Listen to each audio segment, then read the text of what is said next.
অনেক দিন পর মায়ের সাথে জমিতে গেলাম শাক তুলতে।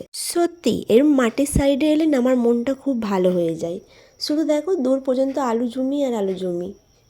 আর কিছু কিছু জমিতে সর্ষেও চাষ করেছিল। দেখতে কি সুন্দরই না লাগছিল। ওই যে দূরে দেখো আমার মা শাক তুলছে। মা আমাকে দূর থেকে বলছে ভিডিও না করে দুটো শাকও তোলা। আমি বললাম দাঁড়াও আগে একটু ভিডিও করে নিই, তারপর আমি শাক তুলবো। এই দেখো কি সুন্দর লাগছে না সর্ষে জমিটা। আমি মন ভরে আগে সর্ষে জমিটাকে দেখে নিলাম, ভালো করে একটু ভিডিও করে নিলাম, তারপরে কাজে হাত লাগালাম। এই যে দেখো আমি লেগে পড়লাম শাক তুলতে। আচ্ছা তোমরা কে কে চেনো এই শাকটাকে আর কে কে খেয়েছো?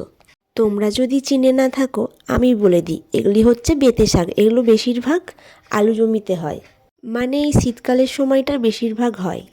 আমার তো এই শাকটা গরম ভাতের সঙ্গে খুব ভালো লাগে।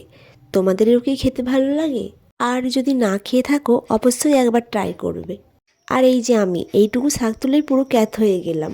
আর এইদিকে আমার মায়ের হাতে কত স্পিড, মিনিটের মধ্যেই ব্যাগটাকে ভর্তি করে ফেললো। আর আমি এইটুকুই শাক তুলেছি। এই যে সব শাকগুলোকে এক কাছে জড়ো করে ব্যাগের মধ্যে ভরে দিলাম।